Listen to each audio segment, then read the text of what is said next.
Hello, my name is Langston Smith. I'll be interviewing you today on the roles you've played in Black history or in the Black Power movement. Can you tell me your name, when you were born, and info about your family? Sure. My name is Mark Smith. I was born in 1953. I came of a family of five of us, my parents and three brothers. We were a working class family, and my parents were very involved in the civil rights movement, so it got us involved in that movement as well as the Black Power movement. Okay, that's neat. How old were you during the Black Power movement at its height? Where were you at the time? I would say I was both in high school and in college. I went to high school from 1968 to 1971, and then in college from 71 to 75. And I was in both Baltimore City and Cleveland, Ohio. I went to college in Cleveland, Ohio. Did Martin Luther King's death play a role into how you would like participate in like the civil rights movement and later Black Power movement? Yeah, yeah. I think it certainly was a frustrating moment and a sad and frustrating moment, and it was like an indication that the civil rights, his way of doing things, wasn't the way to get things done. So yeah, it played a role in, I think, in the Black Power movement. What were your views of the movement and its ideology? I was very supportive of it. Like I said, we were involved in the civil rights movement as well, and there was time. A lot of the younger people wanted to take advantage of the rights that we had gained in the civil rights movement. For instance, one of the gains was political power, the Voting Rights Act, and that enabled a lot of black people to finally vote for black people in political offices such as Congress, mayors, and in state offices.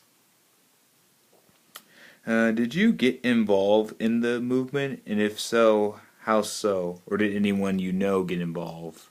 Yeah, I got involved right in high school. A group of black students from the Baltimore high schools, Baltimore Catholic high schools, got together and decided to support the candidacy of Perry Mitchell to become the first black member of the House of Representatives in Maryland. So we all worked for his campaign throughout the summer of 1970, and he was elected and inaugurated in 1971.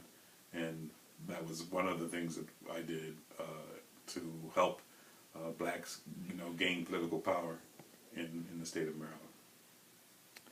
And how did you specifically try to like help him get into the office? I worked on this campaign. We did things like distributed bumper stickers and leaflets. We go to neighborhoods to make sure people got out to vote. And on election day, we worked the polls, handing out leaflets and making sure people were able to go and vote. A lot of people wanted to vote but couldn't get there, so we manned the phones and directed people to drive, pick up people who wanted to vote but couldn't get to the polls because it was too far for them to walk. So we did a variety of things. We fed the people who were working the polls. We did a lot of things. We made bumper stickers. We made lawn signs. We did everything we could to get Congressman Mitchell elected. What specifically, like, what really motivated you or your friends and family to participate in the Black Power movement? Again, we wanted to. It was a time of change, and we embraced the change. The Black Power movement was also the birth of the Black is Beautiful movement, where people were getting wearing afros. Men and women were wearing their afros and showing their pride in their natural, beauty.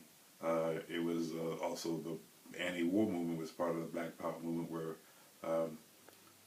blacks were protesting the war for two reasons. One, because they didn't have a beef against the Vietnamese. They were another people of color that was being exploited by the majority population. Another thing was there was a disproportionate number of black soldiers in Vietnam and getting killed. So there were two reasons to support the peace movement. So there were a lot of things going on. There was a big birth of the environmental movement too. So there were a lot of things going on that I felt, resonated with the things that my feelings and my political philosophies. Would you say that you definitely sympathized with Muhammad Ali when he gave his famous speech about why he wouldn't sign up or to fight in Vietnam? Definitely, and his speech was very inspirational. It actually opened my eyes to why we shouldn't support Vietnam because, as I said it before, these were people who did not exploit us. Historically, they were people who were just trying to create their own country the way they wanted their country to be created, and it was the European and imperial powers of the United States and Europe that wanted to keep these people under control. Did you face any type of opposition for the actions you were committing during the Black Power movement? Oh yeah, sure. One incident in college where the school had paid for this guy, Dr. Shockley, to come to our campus to debate the genetic inferiority of black people. Wow. We, the black students, didn't want this speaker, this series to happen, this debate to happen, especially with our money being used to pay for Dr. Shockley.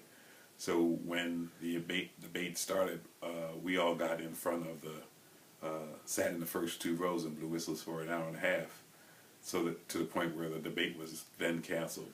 As a result, the leaders, of which I was considered, we were all suspended and threatened with expulsion for that action.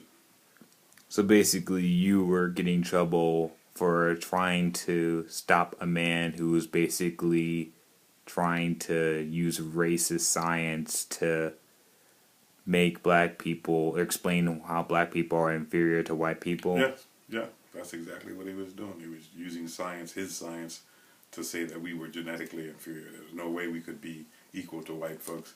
That our genetics prevented that, and we did not want to have. We did not support his message, obviously, but we didn't want our money, our student money, to pay for him to be used to have this debate. Is there anything else that you recall doing during the Black Power movement? There was a lot of things. We participated in an anti-war protest. We participated in taking over the dean's room to protest the treatment that the university police force had against black folks. They would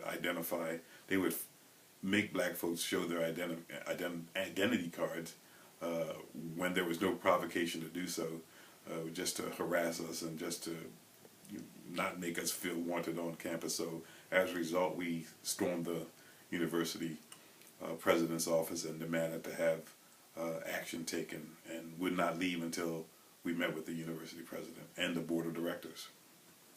And so... Stop. How much time? It's 9 minutes, almost 9 minutes. Okay. So yeah, one more. So I was just gonna wrap it up. What would you say like the overall results of like your actions, like specifically for the storm, and when you're trying to demand for like the officers to stop basically racially profiling and harassing? We were very successful. The police force and the university got together to initiate some sensitivity training for the police force, so that these types of things wouldn't happen. So a lot of the things we were very successful. We did get Congressman Mitchell elected when I worked for him, when we worked for his election, as well as other Congress people elected throughout the country. There was a big movement to gain black power in the political process, and we were very successful in a variety of states doing that. Thank you for taking time for this interview, Dad. No problem. Thank you. My pleasure.